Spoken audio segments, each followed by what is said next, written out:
Numbers chapter 30. The Law of Vows. Then Moses spoke to the heads of the tribes of the sons of Israel, saying, This is the word which the Lord has commanded. If a man makes a vow to the Lord, or takes an oath to bind himself with a binding obligation, he shall not violate his word. He shall do according to all that proceeds out of his mouth. Also, if a woman makes a vow to the Lord, and binds herself by an obligation in her father's house in her youth, and her father hears her vow and her obligation by which she has bound herself, and her father says nothing to her, then all her vows shall stand, and every obligation by which she has bound herself shall stand. But if her father should forbid her on the day he hears of it, none of her vows or her obligations by which she has bound herself shall stand, and the Lord will forgive her, because her father has forbidden her. However, if she should marry while under her vows, or the rash statement of her lips by which she has bound herself, and her husband hears of it and says nothing to her on the day he hears it, then her vows shall stand, and her obligations by which she has bound herself shall stand. But if on the day her husband hears of it he forbids her, then he shall annul her vow which she is under, and the rash statement of her lips by which she has bound herself, and the Lord will forgive her. But the vow of a widow or of a divorced woman, everything by which she has bound herself, shall stand against her. However, if she vowed in her husband's house, or bound herself by an obligation with an oath, and her husband heard it, but said nothing to her, and did not forbid her, then all her vows shall stand, and every obligation by which she bound herself shall stand. But if her husband indeed annuls them on the day he hears them, then whatever proceeds out of her lips concerning her vows or concerning the obligation of herself shall not stand. Her husband has annulled them, and the Lord will forgive her. Every vow and every binding oath to humble herself, her husband may confirm it, or her husband may annul it. But if her husband indeed says nothing to her from day to day, then he confirms all her vows, or all her obligations which are on her. He has confirmed them because he said nothing to her on the day he heard them. But if he indeed annuls them after he has heard them, then he shall bear her guilt. These are the statutes which the Lord commanded Moses, as between a man and his wife, and as between a father and his daughter, while she is in her youth in her father's house. Chapter 31. The Slaughter of Midian. Then the Lord spoke to Moses, saying, Take full vengeance for the sons of Israel on the Midianites. Afterward, you will be gathered to your people. Moses spoke to the people, saying, Arm men from among you for the war, that they may go against Midian to execute the Lord's vengeance on Midian. 1,000 from each tribe of all the tribes of Israel you shall send to the war.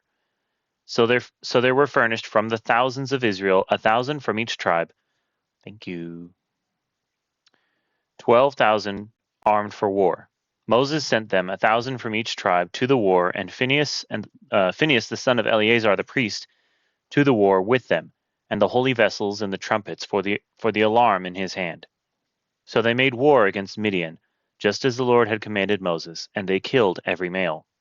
They killed the kings of Midian along with the rest of their slain, Evi and Rechem and Zur and Hur and Reba, and the 5 kings of Midian. They also killed Balaam, the son of Beor, with the sword. The sons of Israel captured the women of Midian and their little ones, and all their cattle and all their flocks and all their goods they plundered. Then they burned all their cities where they lived and all their camps with fire. They took all the spoil and all the prey, both of man and of beast. They brought the captives and the prey and the spoil to Moses and to Eleazar the priest, and to the congregation of the sons of Israel, to the camp at the plains of Moab, which are by the Jordan opposite Jericho. Moses and Eleazar the priest and all the leaders of the congregation went out to meet them outside the camp. Moses was angry with the officers of the army, the captains of thousands and the captains of hundreds, who had come from service in the war. And Moses said to them, Have you spared all the women? Behold, these caused the sons of Israel, though through the counsel of Balaam, to trespass against the Lord in the matter of Peor. So the plague was among the congregation of the Lord. Now therefore, kill every male among the little ones, and kill every woman who has known man intimately. But all the girls who have not known man intimately, spare yourselves.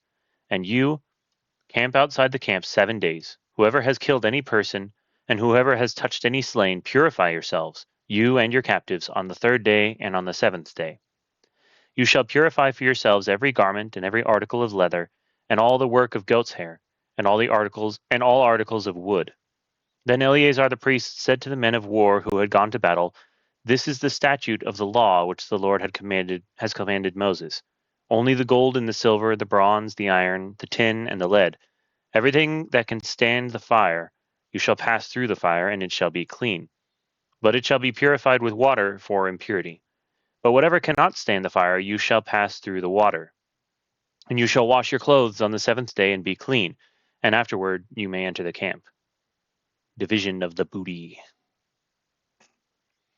Verse 25. Then the Lord spoke to Moses, saying, You and Eleazar the priest, and the heads of the fathers' households of the congregation, take account of the booty that was captured, both of man and of animal, and divide the booty between the warriors who went out to battle and all the congregation. Levy a tax for the Lord from the men of war who went out to battle, 1 in 500 of the persons, and 1 of the cattle, and of the donkeys, and of the sheep. Take it from their half, and give it to Eleazar the priest as an offering to the Lord.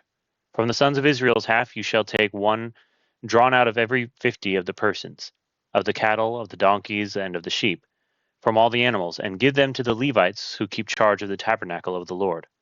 Moses and Eleazar the priest did just as the Lord had commanded Moses.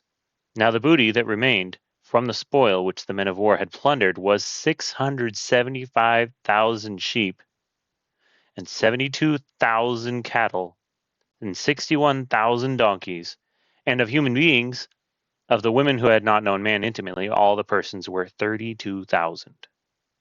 So Midian was pretty big. It's a pretty well-established city. The half, the portion of those who went out to war, was as follows. The number of sheep was 337,500, and the Lord's levy of the sheep was 675. And the cattle were 36,000, from which the Lord's levy was 72. And the donkeys were 30,500, from which the Lord's levy was 61. And the human beings were 16,000, from whom the Lord's levy was 32 persons. Moses gave the levy which was the Lord's offering to Eleazar the priest, just as the Lord had commanded Moses. As for the sons of Israel's half, which Moses separated from the men who had gone to war, now the congregation's half was 337,500 sheep, and 36,000 cattle, and 30,500 donkeys, and the human beings were 16,000. And from the sons of Israel's half Moses took 1 drawn out of every 50, both of man and of animals, and gave them to the Levites who kept charge of the tabernacle of the Lord, just as the Lord had commanded Moses. Then the officers who were over the thousands of the army, the captains of thousands and the captains of hundreds, approached Moses. And they said to Moses, Your servants have taken a census of men of war who are in our charge, and no man of us is missing. So we have brought as an offering to the Lord what each man found, articles of gold, armlets and bracelets, signet rings, earrings, and necklaces, to make atonement for ourselves before the Lord. Moses and Eleazar, the priest, took the gold from them, all kinds of wrought articles, all the gold of the offering which they offered up to the Lord, from the captains of thousands and the captains of hundreds, was 16,750 shekels. The men of war had taken booty, every man for himself. So Moses and Eleazar the priest took the gold from the captains of thousands and of hundreds, and brought it to the tent of meeting as a memorial for the sons of Israel before the Lord. All right. My wife has made me a sandwich. So I shall pause here, and I'll be right back in like 5 minutes. That's about how long it'll take for me to inhale this sandwich that she made me. So I'll be back in like 5 minutes. And we're back. The sandwich was delicious, by the way. Thank you for asking.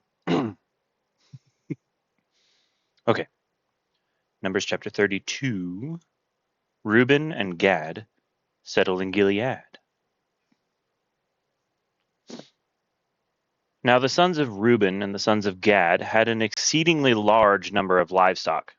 So when they saw the land of Jazer and the land of Gilead, that it was indeed a place suitable for livestock, the sons of Gad and the sons of Reuben came and spoke to Moses, and to Eleazar the priest, and to the leaders of the congregation, saying, Ataroth, Dibon, Jazer, Nimrah, Heshbon, Eleala, Sebam, Nebo, and Beon, The land which the Lord conquered before the congregation of Israel is a land for livestock, and your servants have livestock. They said, If we have found favor in your sight, let this land be given to your servants as a possession. Do not take us across the Jordan. But Moses said to the sons of Gad and to the sons of Reuben, Shall your brothers go to war while you yourselves sit here? Now, why are you discouraging the sons of Israel from crossing over into the land which the Lord has given them? This is what your fathers did when I sent them from Kadesh Barnea to see the land. For when they went up to the valley of Eshcol and saw the land, they discouraged the sons of Israel, so that they did not go into the land which the Lord had given them. So the Lord's anger burned in that day, and he swore, saying, None of the men who came up from Egypt, from 20 years old and upward, shall see the land which I swore to Abraham, to Isaac, and to Jacob, for they did not follow me fully, except Caleb the son of Jephunneh, the Kenizzite, and Joshua the son of Nun, for they have followed the Lord fully. So the Lord's anger burned against Israel, and he made them wander in the wilderness 40 years, until the entire generation of those who had done evil in the sight of the Lord was destroyed. Now behold, you have risen up in your father's place, a brood of sinful men, to add still more to the burning anger of the Lord against Israel. For if you turn away from following him, he will once more abandon them in the wilderness, and you will destroy all these people. Then they came near to him and said, We will build here sheepfolds for our livestock and cities for our little ones. But we ourselves, oh, thank you, juice. But we ourselves will be armed, ready to go before the sons of Israel until we have brought them to their place, while our little ones live in the fortified cities because of the inhabitants of the land. We will not return to our homes until every one of the sons of Israel has possessed his inheritance. For we will not have an inheritance with them on the other side of the Jordan and beyond, because our inheritance has fallen to us on this side of the Jordan toward the east. So Moses said to them, If you will do this, if you will arm yourselves before the Lord for the war, and all of you armed men cross over the Jordan before the Lord until he has driven his enemies out from before him, and the land is subdued before the Lord, then afterward you shall return and be free of obligation toward the Lord and toward Israel, and this land shall be yours for a possession before the Lord. But if you will not do so, behold, you have sinned against the Lord, and be sure your sin will find you out. Build yourselves cities for your little ones, and sheepfolds for your sheep, and do what you have promised. The sons of Gad and the sons of Reuben spoke to Moses, saying, Your servants will do just as my Lord commands. Our little ones, our wives, our livestock, and all our cattle shall remain there in the cities of Gilead, while your servants, everyone who is armed for war, will cross over in the presence of the Lord to battle, just as my Lord says. So Moses gave command concerning them to Eleazar the priest, and to Joshua the son of Nun, and to the heads of the fathers' households of the tribes of the sons of Israel. Moses said to them, If the sons of Gad and the sons of Reuben, everyone who is armed for battle, will cross with you over the Jordan in the presence of the Lord, and the land is subdued before you, then you shall give them the land of Gilead for a possession. But if they will not cross over with you armed, they shall have possessions among you in the land of Canaan. Indeed, that first cup of joe. Well, I've already had my coffee, and now I have juice. Where was that? They shall have possessions among you in the land of Canaan. Verse 31. The sons of Gad and the sons of Reuben answered, saying, As the Lord has said to your servants, we will do. We ourselves will cross over armed in the presence of the Lord into the land of Canaan, and the possession of our inheritance shall remain with us across the Jordan. So Moses gave to them, to the sons of Gad, and to the sons of Reuben, and to the half-tribe of Joseph's son Manasseh, the kingdom of Sihon or Sihon? What do you think it is? Sihon or Sihon? Oh, I think it's Sihon. I think it's Sihon, yeah. The kingdom of Sihon, king of the Amorites, Sihon, and the king of Og, the king of Bashan, the land with its cities with their territories, the cities of the surrounding land. The sons of Gad built Dibon and Ataroth and Aroer, and Atroth Shophan, and Jazer and Jogbehah, and Beth Nimrah and Beth Haran, as fortified cities and sheepfolds for sheep. The sons of Reuben built Heshbon and Elealeh and Kiriathaim, and Nebo and Baal-meon, their names being changed. Good, it had Baal in the name. And Simba, and they gave other names to the cities which they built. The sons of Machir, the son of Manasseh, went to Gilead and took it, and dispossessed the Amorites who were in it. So Moses gave Gilead to Machir, the son of Manasseh, and he lived in it. Jair, the son of Manasseh, went and took its towns and called them Havoth Jair. Nobah went and took Kenath and its villages and called it Nobah after his own name. Right.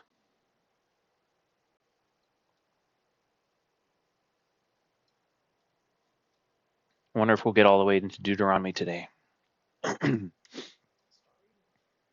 Start reading.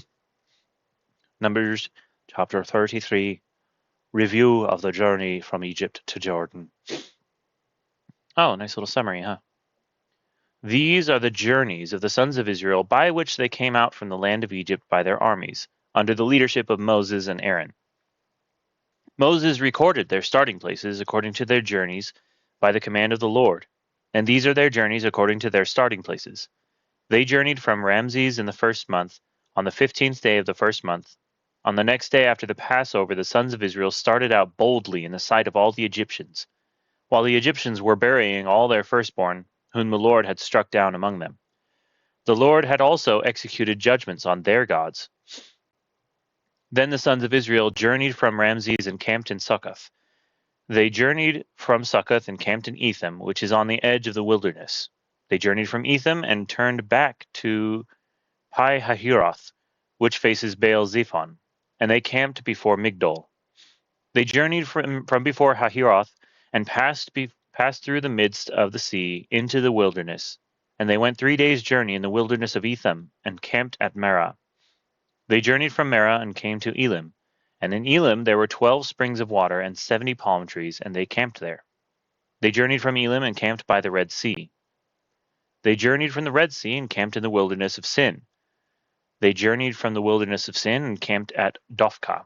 They journeyed from Dophkah and camped at Alush. They journeyed from Alush and camped at Rephidim. Now it was there that the people had no water to drink. They journeyed from Rephidim and camped in the wilderness of Sinai. They journeyed from the wilderness of Sinai and camped at Kibroth Hattava. They journeyed from Kibroth Hattava and camped at Hazeroth. They journeyed from Hazeroth and camped at Rithmah. They journeyed from Rithmah and camped at Rimmon Perez. They journeyed from Rimmon Perez and camped at Libnah. They journeyed from Libnah and camped at Risa. I think I'd like to see like a map of like, this. I'd like to see this drawn out on a map, like the whole journey of the Israelites. Somebody's probably already made that before. But anyway, they journeyed from Rissa and camped in Kehelatha. They journeyed from Kehelatha and camped at Mount Shepher. They journeyed from Mount Shepher and camped at Harada. They journeyed from Harada and camped at Machaloth. They journeyed from Machaloth and camped at Tahath. They journeyed from Tahath and camped at Terah. They journeyed from Terah and camped at Mithkah. They journeyed from Mithkah and camped at Hashmonah. They journeyed from Hashmonah and camped at Moseroth. They journeyed from Moseroth and camped at Benajakan. Ben and Jerry's. They journeyed from Benajakan and camped at Hagrid. They journeyed from Hor-Haggidgad and camped at Jotbatha. I think that's pronounced right. Anyway, they journeyed from Jotbatha and camped at Abronah. They journeyed from Abronah and camped at Ezion-Geber. They journeyed from Ezion-Geber and camped in the wilderness of Zin, that is Kadesh. They journeyed from Kadesh and camped at Mount Hor, at the edge of the land of Edom. Then Aaron the priest went up to Mount Hor at the command of the Lord and died there in the 40th year after the sons of Israel had come from the land of Egypt on the first day in the 5th month. Aaron was 123 years old when he died on Mount Hor. Now the Canaanite, the king of Arad, who lived in the Negev, in the land of Canaan, heard of the coming of the sons of Israel. Then they journeyed from Mount Hor and camped at Zalmonah. They journeyed from, what was that? So like ran into the AC unit? Maybe. Sorry. Anyway, then they journeyed from Mount Hor and camped at Zalmonah. They journeyed from Zalmonah and camped at Punon. They journeyed from Punon and camped at Oboth.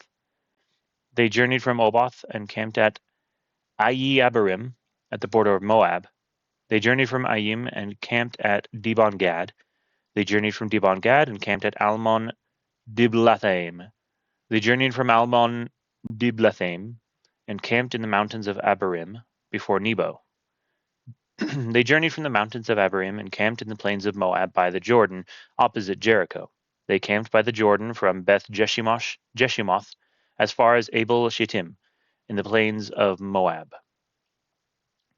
Then the Lord spoke to Moses in the plains of Moab by the Jordan, opposite Jericho, saying, Speak to the sons of Israel and say to them, When you cross over the Jordan into the land of Canaan, then you shall drive out all the inhabitants of the land from before you, and destroy all their figured stones, and destroy all their molten images, and demolish all their high places. And you shall take possession of the land and live in it, for I have given the land to you to possess it. You shall inherit the land by lot according to your families. To the larger you shall give more inheritance, and to the smaller you shall give less inheritance. Wherever the lot falls to anyone, that shall be his. You shall inherit according to the tribes of your fathers. But if you do not drive out the inhabitants of the land from before you, then it shall come about that those whom you let remain of them will become as pricks in your eyes and as thorns in your sides, and they will trouble you in the land in which you live. And as I plan to do to them, so I will do to you.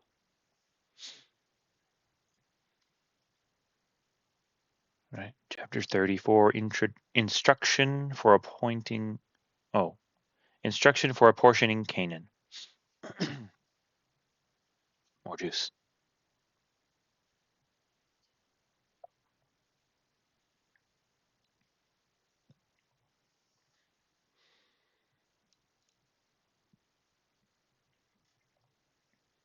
All right. Numbers chapter 34. Then the Lord spoke to Moses, saying, Command the sons of Israel and say to them, When you enter the land of Canaan, this is the land that shall fall to you as an inheritance, even the land of Canaan according to its borders. Your southern sector shall extend from the wilderness of Zin along the side of Edom, and your southern border shall extend from the end of the Salt Sea eastward. Then your border shall turn direction from the south to the ascent of Akrabim, and continue to Zin, and its termination shall be to the south of Kadesh Barnea, and it shall reach Hazaradar, and continue to Asmon. The border shall turn direction from Asmon to the brook of Egypt, and its termination shall be at the sea. As for the western border, you shall have the great sea, that is, its coastline. This shall be your west border, and this shall be your north border. You shall draw your border line from the great sea to Mount Hor. You shall draw a line from Mount Hor to the Lebo Hamath, and the termination of the border shall be at Zedad. And the border shall proceed to Ziphron, and its termination shall be at Hazar Enan. This shall be your north border. For your eastern border you shall also draw a line from Hazar Enan to Shepham, and the border shall go down from Shepham to Riblah on the east side of Ain. And the border shall go down and reach to the slope on the east side of the sea of Chinnereth. And the border shall go down to the Jordan, and its termination shall be at the Salt Sea. This shall be your land, according to its borders all around. So Moses commanded the sons of Israel, saying, This is the land that you are to apportion by lot among you as a possession, which the Lord has commanded to give to the 9.5 tribes. Yes, it is an ancient text indeed, especially Numbers, written very long time ago. Verse 14, For the tribe of the sons of Reuben have received theirs, according to their father's household, and the tribe of the sons of Gad, according to their father's households, and the half-tribe of Manasseh have received their possession. The 2.5 tribes have received their possession across the Jordan opposite Jericho, eastward toward the sunrising. Then the Lord spoke to Moses, saying, These are the names of the men who shall apportion the land to you for inheritance, Eleazar the priest and Joshua the son of Nun. You shall take one leader of every tribe to apportion the land for inheritance. These are the names of the men. Of the tribe of Judah, Caleb the son of Jephunneh. Of the tribe of Simeon, Samuel the son of Ammihud. Of the tribe of Benjamin, Elidad the son of Chislon. Of the tribe of the sons of Dan, a leader, Buki the son of Jogli. Of the sons of Joseph, of the tribe of the sons of Manasseh, a leader, Haniel, the son of Ephod. Something about the Greek. Yeah, the Old Testament was written in Hebrew, the Hebrew language originally, and then the New Testament was mostly written in the Greek language. Is that what you're talking about? Anyway, verse 24. Of the tribe of the sons of Ephraim, a leader, Kemuel, the son of Shiftan. Of the tribe of the sons of Zebulun, a leader, Elizaphan, maybe Elizaphan, the son of Parnak. Of the tribe of the sons of Issachar, a leader, Paltiel, the son of Azan. Of the tribe of the sons of Asher, a leader, Anihud, the son of Shelomi. Of the tribe of the sons of Naphtali, a leader, Pedahel, the son of Ammihud. These are those whom the Lord commanded to apportion the inheritance to the sons of Israel in the land of Canaan. I wish I knew Hebrew and Greek. That'd be really cool to read the Bible in its original languages.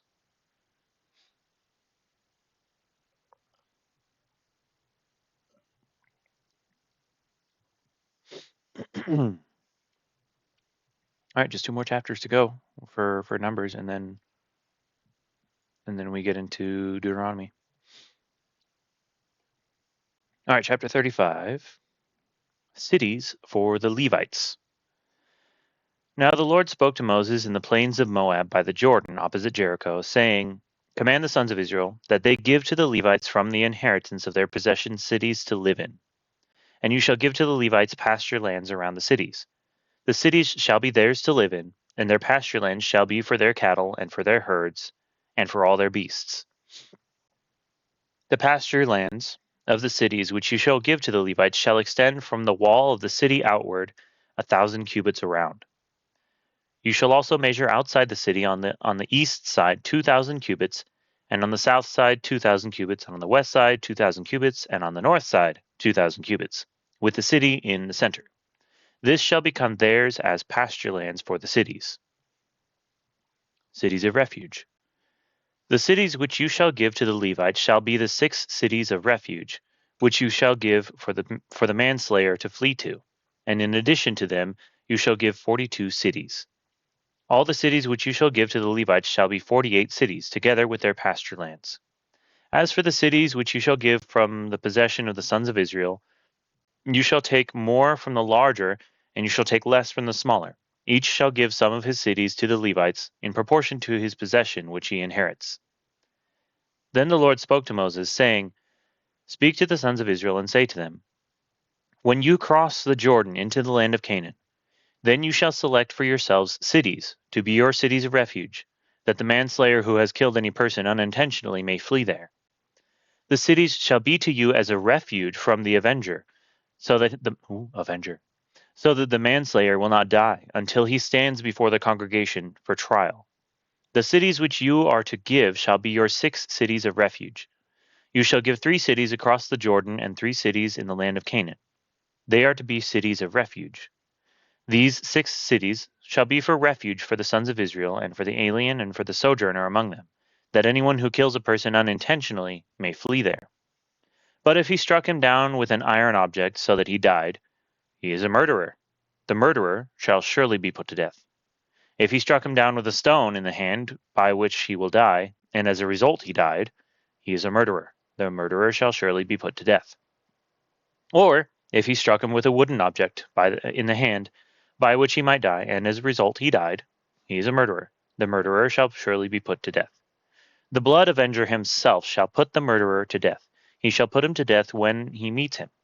If he pushed him of hatred, or threw something at him lying in wait, and as a result he died, or if he struck him down with his hand in enmity, and as a result he died, the one who struck him shall surely be put to death. He is a murderer. The blood avenger shall put the murderer to death when he meets him. But if he pushed him suddenly without enmity, or threw something at him without lying in wait, or with any deadly object of stone, and without seeing it dropped on him so that he died, while he was not his enemy, nor seeking his injury, then the congregation shall judge between the slayer and the blood avenger according to these ordinances. The congregation shall deliver the manslayer from the hand of the blood avenger, and the congregation shall restore him to his city of refuge to which he fled, and he shall live in it until the death of the high priest who was anointed with the holy oil.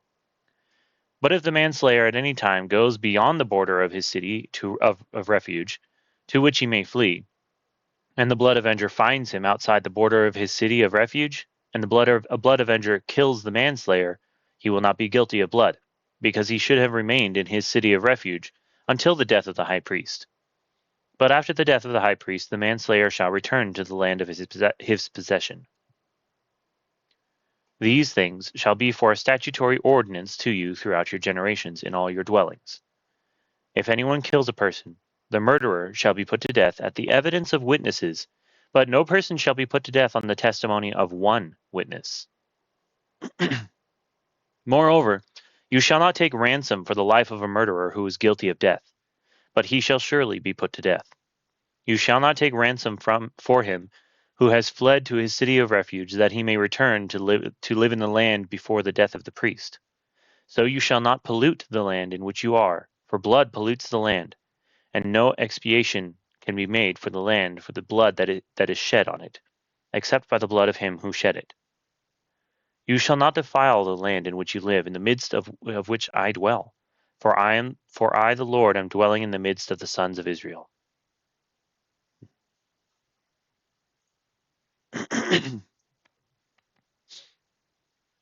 All right, the last chapter of Numbers, the last number, inheritance by marriage. And the heads of the fathers' households, of the family of the sons of Gilead, the sons of Machir, the sons of Manasseh, of the families of the sons of Joseph, came near and spoke before Moses and before the leaders, the heads of the fathers' households of the sons of Israel, and they said, The Lord commanded my Lord to give the land by lot to the sons of Israel as an inheritance, and my Lord was commanded by the Lord to give the inheritance of Zelophehad to our brother, to his daughters. But if they marry one of the sons of the other tribes of the sons of Israel, their inheritance will be withdrawn from the inheritance of our fathers, and will be added to the inheritance of the tribe to which they belong.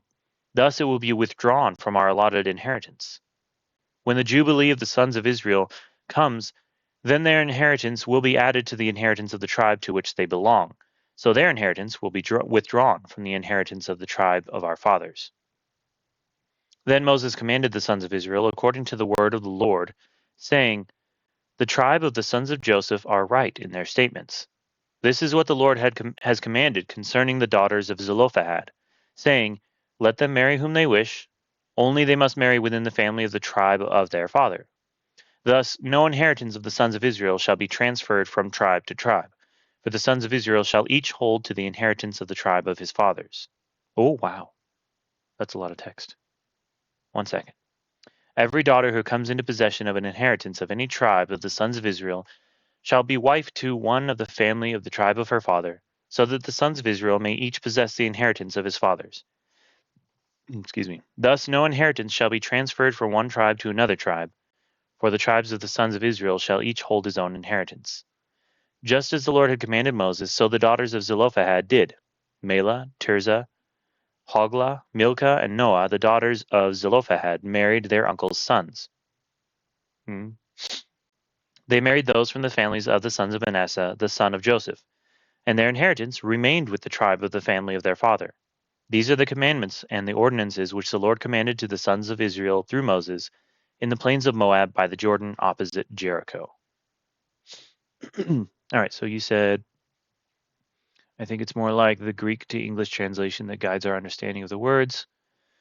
There's like a scavenger hunt rabbit hole of interviews and videos that are debating an understanding of what the words mean with people like Wes Huff, Bart Ehrman, Kip Davis, Gad Barnia, Bob Larson, Richard Carrier, Miss Vision, Cross Bible, all somewhere along the mainstream spectrum. Then those who argue for a different translation are Ammon, Hillman, Mr. Seaman. I don't think I've heard any of those names, really. Or at least they don't really ring a bell.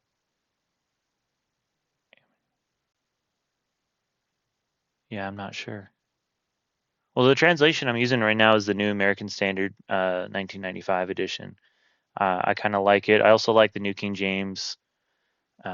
Sometimes I'll read the English Standard Version. Not very often, though. But yeah. All right, that was Numbers. What's up? It's like a YouTube debate. Oh, YouTube debate about this topic that's been going on for a couple of years. Okay. I mean, I feel like people have been debating about the different translations of the Bible for years. You know, basically ever since it's been translated into English. But there's a lot of really, really old manuscripts that we can compare these translations to, and I think we can gain a pretty good understanding of like what they actually meant, you know, what the meaning is behind them, and use the original translations to figure out like what the actual context is and everything. So yeah, there's debates all the time about those.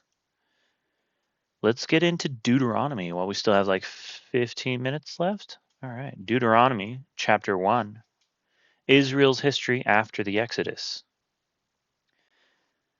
These are the words which Moses spoke to all Israel across the Jordan in the wilderness, in the Arabah opposite Suf, between Paran and Tophel and Laban and Hazeroth and Dizahab.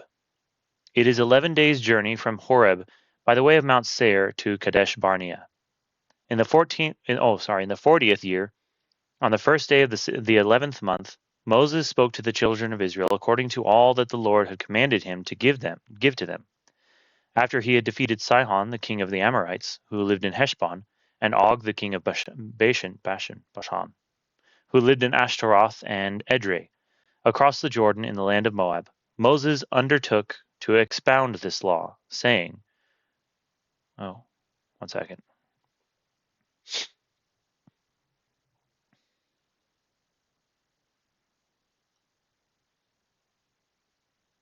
Oh, cool. Like first century Christians?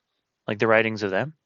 I was just wondering about that. I was like, are there any like writings that the churches wrote to each other, or like the elders of the churches wrote to each other? I know we can't use those as like Bible authority, but it'd be really interesting to read.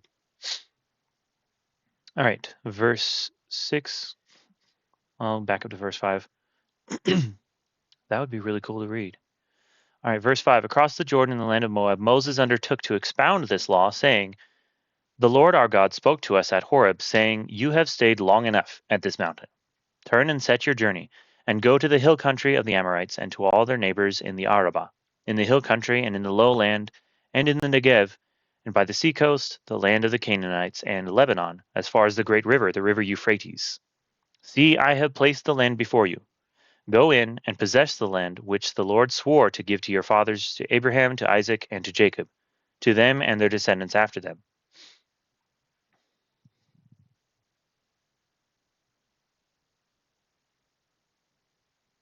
Oh, wow. That's pretty early writings, before John wrote Revelation. Huh. That's really interesting. Verse 9. I spoke to you at that time, saying, I am not able to bear the burden of you alone. The Lord your God has multiplied you, and behold, you are this day like the stars of heaven in number. May the Lord, the God of your fathers, increase you 1,000-fold, more than you are, and bless you just as he has promised you. How can I alone bear the load and burden of you and your strife? Choose wise and discerning and experienced men from your tribes, and I will appoint them as your heads. You answered me and said, the thing which you have said to do is good. So I took the heads of your tribes, wise and experienced men, and appointed them heads over you, leaders of thousands and of hundreds, of fifties and of tens, and officers for your tribes. Verse 16. Polycarp. Who is Polycarp? Oh, but directly taught by John. Huh. Nice. All right, verse 16. Then I charged your judges at that time, saying, hear the cases between your fellow countrymen, and judge righteously between a man and his fellow countryman, or the alien who is with him. You shall not show partiality in judgment. You shall hear the small and the great alike. You shall not fear man, for the judgment is God's. The case that is too hard for you, you shall bring to me, and I will hear it. I commanded you at that time all the things that you should do. Then we set out from Horeb and went through all that great and terrible wilderness which you saw on the way to the hill country of the Amorites, just as the Lord our God had commanded us. And we came to Kadesh Barnea, and I said to you, you have come to the hill country of the Amorites, which the Lord our God is about to give us. See, the Lord your God has placed the land before you. Go up, take possession, as the Lord, the God of your fathers, has spoken to you. Do not fear or be dismayed. I have heard of Clement before. Isn't Clement mentioned in like some of the epistles? I think he is. Considered first bishop. There's no mention of bishop in the Bible. He died in 99 AD. The debate is aware of the millennia of church history. Many translations called Antichrist versus Exorcist debate. Intro. Or they're like commentator YouTubers making some vids about the whole debate and from an external view. Interesting. Yeah, I heard there's been some debate over like who actually wrote Hebrews. Don't know for sure. I think many assume that it was Paul, but the writer doesn't explicitly make himself known in the letter itself. All right, verse 22. Then all of you approached me and said, "Let us send men before us, that they may search out the land for us, and bring back to us word of the way by which we should go up, and the cities which we shall enter." The thing pleased me, and I took 12 of your men, 1 man for each tribe. They turned and went up into the hill country, and came to the valley of Eshcol, and spied it out. Then they took some of the fruit of the land in their hands, and brought it down to us. And they brought us back a report, and said, "It is a good land, which the Lord our God is about to give us." Yet you were not willing to go up, but rebelled against the command of the Lord your God. And you grumbled in your tents, and said, "Because the Lord hates us, he has brought us out of the land of Egypt to deliver us into the hand of the Amorites, to destroy us. Where can we go up? Our brethren have made our hearts melt, saying, the people are bigger and taller than we. The cities are large and fortified to heaven, and besides, we saw the sons of the Anakim there."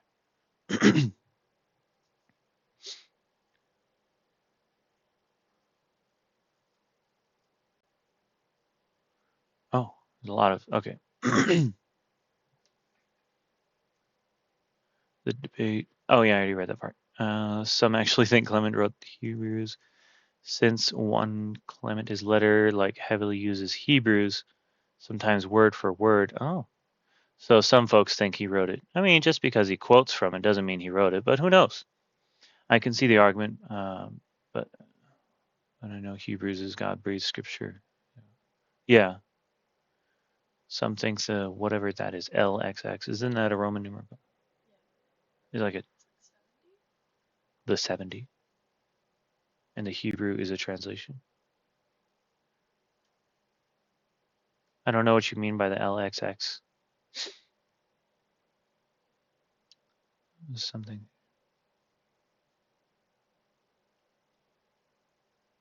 Huh.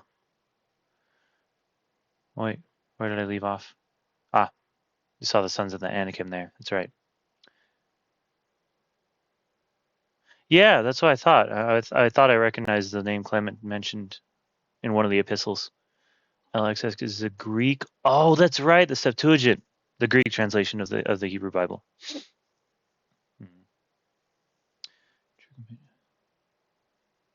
Yep. Together with Clement, also, and the rest of my fellow workers. Yeah. I thought I heard that name in the Bible somewhere. All right, verse 29. Then I said to you, do not be shocked, nor fear them. The Lord your God who goes before you will himself fight on your behalf, just as he did for you in Egypt before your eyes, and in the wilderness where you saw how the Lord your God carried you, just as a man carries his son, in all the way in which you have walked until you came to this place.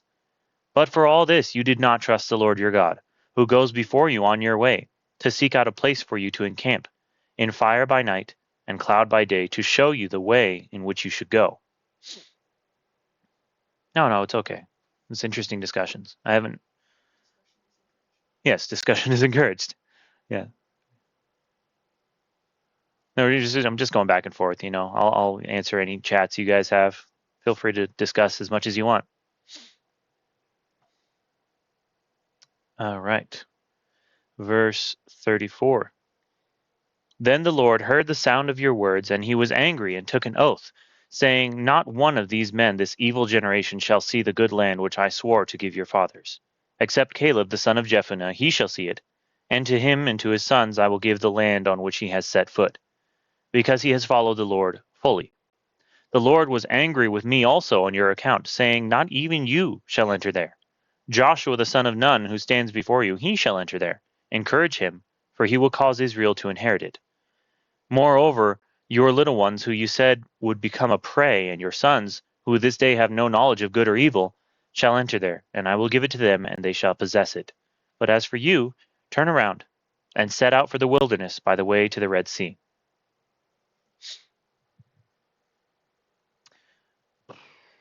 Well, I mean, yeah, I go to I meet with the members of the Church of Christ. Although first, I would say that denominationalism itself shouldn't even be a thing, because Paul said in his letter, was it to the Corinthians, is Christ divided? Or like, were you baptized in the name of Paul or Apollos? I'm paraphrasing here, but that's kind of what Paul was saying. Like, denominationalism shouldn't really be a thing, but it's because a lot of people just can't come to an agreement on what God actually said. Where's Luther in the Bible?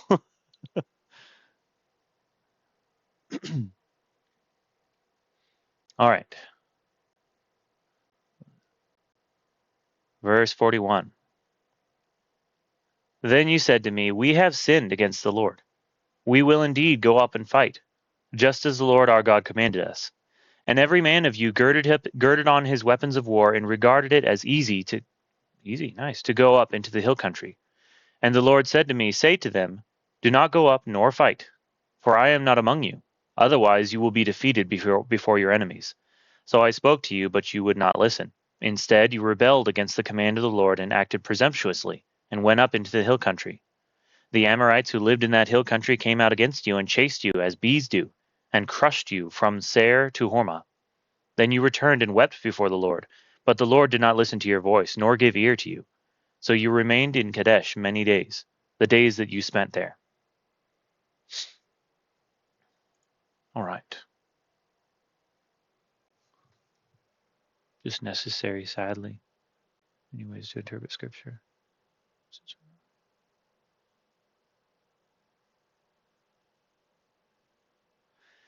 Yeah, it kind of makes it easier for the sake of communication. But I mean, we should always strive for unity, as it says in the New Testament. And there may be many ways to interpret Scripture, but the Scripture doesn't say two different things at the same time. It agrees with itself, and so we should always strive to understand what it's actually meaning, what God would actually have us do through His words, because there is one faith, one Lord, one baptism, all that, one God. So we should always strive to attain that unity that they're talking about in the New Testament, so that we can be of one mind. All right. I think we're just about out of time. I'm definitely not going to be able to get through chapter 2 in the 3 minutes we have left. So I'm going to transition over to Halo. I'm going to be playing Halo on Legendary, and I'm going to die a lot. So